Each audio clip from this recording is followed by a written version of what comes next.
From Hollywood, it's time now for Bob Bailey as... Johnny Dollar. This is Frank Porter, Allied Casualty. Yes, Mr. Porter. Oh, call me Frank, Johnny.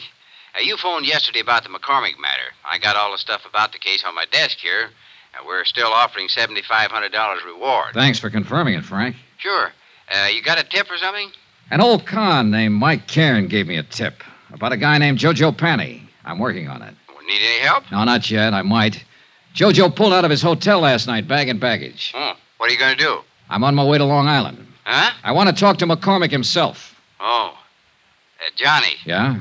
Let me give you a tip for your own good. Don't bother Julian McCormack unless you've really got something. Could be dangerous. I think I've got something.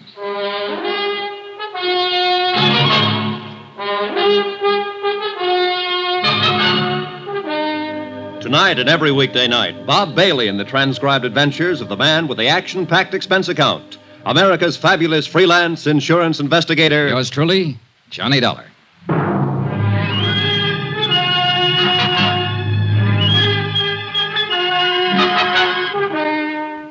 Expense account submitted by Special Investigator Johnny Dollar to the Allied Casualty and Insurance Company Limited, Markham Building, Hartford, Connecticut.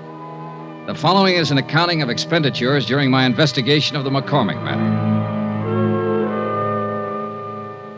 Item 4, $10 deposit on the car I rented to drive out to Julian McCormack's home on Long Island. And judging by the looks of the place, a safe full of $100,000 worth of jewelry would feel right at home. It was a mansion, and the rugs on the floor were an inch thick. I'm sorry I've kept you waiting. Mrs. McCormack and I were packing for a little trip to Europe. Sit down, please. Thanks. Going to be gone long? Oh, we usually spend several months a year over there. We're a bit late this year. Our reservations are for next week. I envy you, Mr. McCormack. Dollar, the name? That's right. Forgive me, but I don't seem to recall having heard of you before. Oh, that's okay. We never met. I'm an insurance investigator. Oh, really? Am I being investigated or something? No, nothing like that. It's just that I might have a lead on that jewelry that was taken from your home a few years ago. Well, that's wonderful. You must tell me about it. Can I make you a drink? No, thanks. You're from the insurance company, Allied Casualty? No, I'm not. I'm an independent investigator. Well, why should anyone feel it necessary to call in a... Oh, I see. There's a reward, of course. That's right. Yes, of course. But now, tell me, how can I help you? Well, I'm just checking a few things, Mr. McCormack. I haven't even gone over it with the man who handled the case for Allied. Possibly I have run into something that'll help. I don't know. I'd like you to tell me what happened. My safe was opened and my jewelry taken. I mean, how it happened. Well, it was right in this very room. That's the wall safe there. Uh-huh. Mrs. McCormack and I had just returned from our honeymoon. 5 years ago it was. Yeah? All I know is that when I stepped into the library here that morning, the safe was open and everything was gone. Whoever did it was extremely clever and quiet, I must say.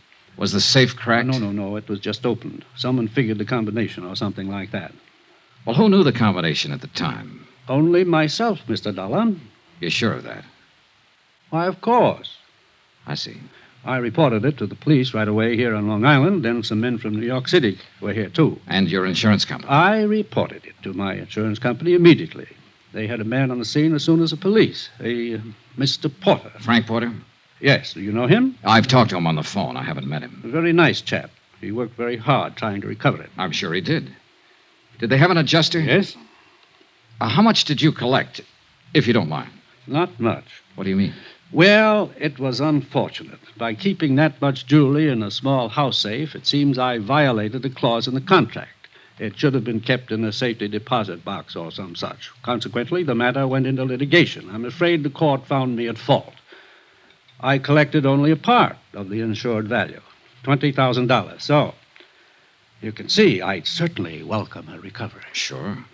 The jewelry was in the family a good many years.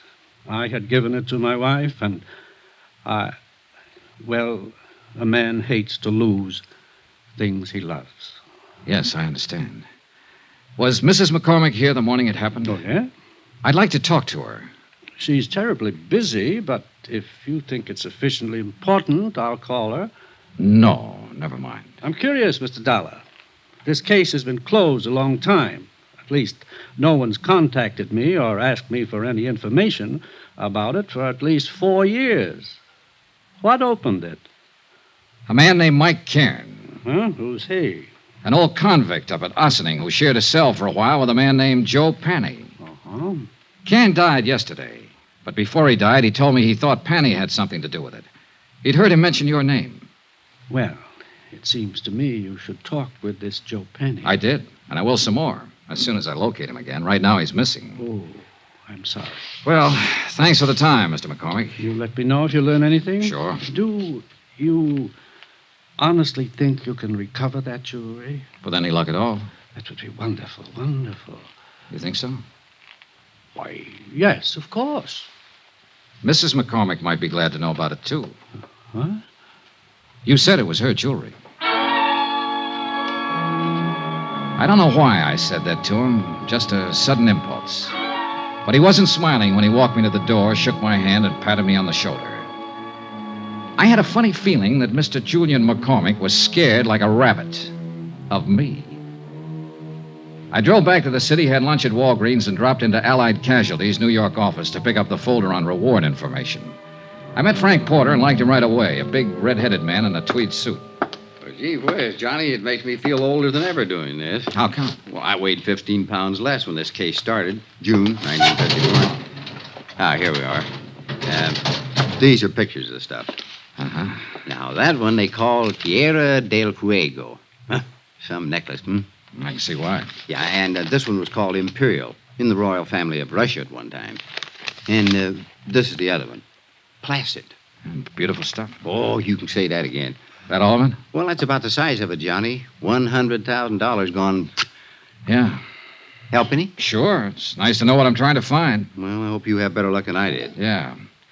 Say, who was the police officer on the case? Martin. Dools Martin. Out of Central? Yeah. We ran down every lead we could find, big and small. The file said you made 12 arrests. Yeah, something like that, but not one of them panned out. Had to let them all go. Martin requested pickups on every big-time jewelry man in the country. Now, I don't think one of them was overlooked. Well... No, Johnny, somebody just simply walked in that house, opened the safe as neat as you please, and walked right out with all of this. Very slick job. Had to be an experienced man. Well, it might have been a first job for someone just starting in. He got lucky. Yeah, we thought of that, and we didn't think much of it after a while. Frank, Gee whiz, Johnny, nobody could be that lucky. Case the house, know exactly where the safe was, know what was in it, get in, open it up, and get out without anybody, servants, the McCormacks, or any of their friends even seeing. Mm-hmm, yeah. Well, that wasn't even the hardest part, you see. Not one scrap of this stuff has ever turned up anywhere. Yeah, well... Anywhere. Now, what did whoever took it do with it? Did he break it down, sell it overseas? What? Not a trace of it. Imagine that. Imagine. You know what I think? I think the guy who swiped all this stuff still has it. I think he's sitting around waiting for it to cool off. Could be, But it's never going to cool off, Johnny. There isn't a city in this country or across the ocean that isn't on the lookout for these pieces. I suppose... Now, sooner or later, Hot Boy or Lucky Boy, well, whoever he is, will make a move. Meantime, we just wait. Unless, of course, you've got something for us to look into. Not yet, Frank. Yeah, well, when you have, we'll be right with you all the way. Good. How about a drink? Take a rain check. Okay. But remember, we got a whole floor full of lawyers upstairs. They can get up warrants, writs, seizure orders, anything you might want. Yeah. You just let me know when you get somewhere, and we'll go to work. I'll do that, Frank.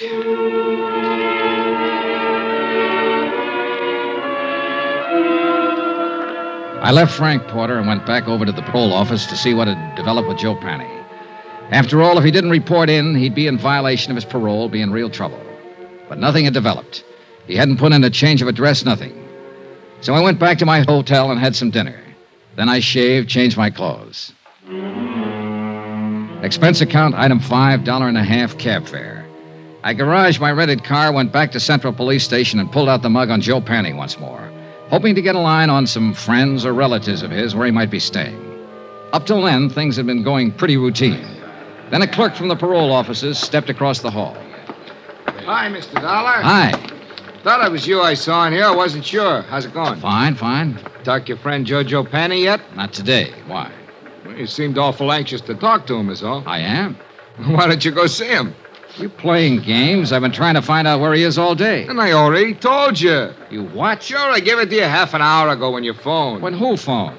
Sure, about half an hour ago.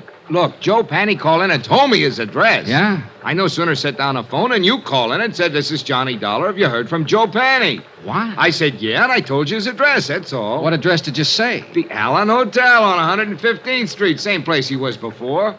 What's the matter, you forget?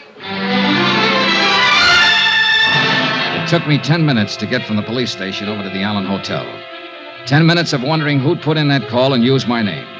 I went up the stairs, 2 at a time, up to the second floor. And right at the top of the landing, I bumped into a dark-haired woman wearing a silver fur piece. Oh, I'm sorry. I didn't see you. It's all right. You hurt? No, not at all. Please, let me go past. I'm in a hurry. Yeah, I'd be in a hurry, too. What do you mean? The gun. What? You should carry it on the inside of your purse. Oh, I didn't... Suppose I take it. No, let go of me. Fingernails, huh? Give it to me. All right, take it. She'd given it to me, all right on the side of the head. It didn't knock me out, but it did knock me off balance, so I tangled up with the hall table. And that gave her plenty of time to scurry down the stairs while I got out of the furniture and back on my feet. By the time I got down the stairs and out on the street, she was nowhere in sight. No one yelled, "I'm shot." No one did anything but what they were already doing.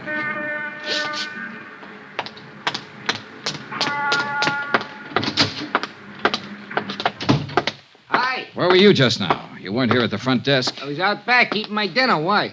Oh, nothing. You happen to see that woman who just ran through here? No. Tall, dark-haired woman, about 30, wore a mink stole? Me? Yeah. Oh, you're kidding in this joint. Oh, brother. You still looking for Joe Panny? He lives here again, doesn't he? Yeah. Have you seen him? Where is he? Out. I sat down with myself and waited. A half an hour later, when the clerk went back to finish his dinner, I stepped over to the desk and borrowed his passkey and went back up the stairs to room 210.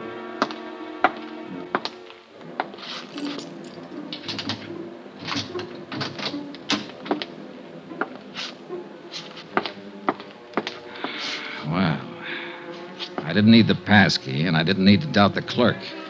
Joe Panny wasn't there. But all of his things were. The curtains were drawn and the windows closed. Every drawer had been pulled out of every dresser. The mattress on the bed was slit from top to bottom, and the rug had been ripped and turned over.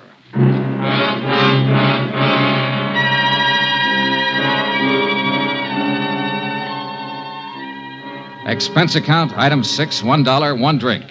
For me. I left Jojo's room, went to the nearest bar, sat down, and had a drink.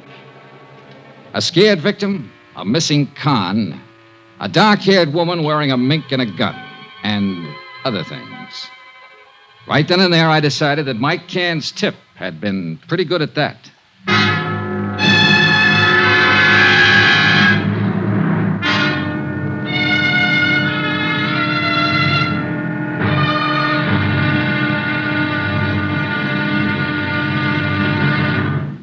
Now, here's our star, Bob Bailey, to tell you about tomorrow's episode. Thanks. Tomorrow, a slight case of mayhem.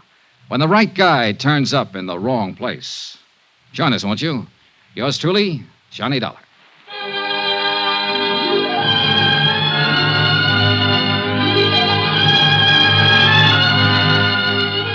Yours truly, Johnny Dollar, is transcribed in Hollywood. Written by John Dawson, the entire production is under the direction of Jack Johnstone. Be sure to join us tomorrow night, same time and station, for the next exciting episode of Yours truly, Johnny Dollar. Roy Rowan speaking.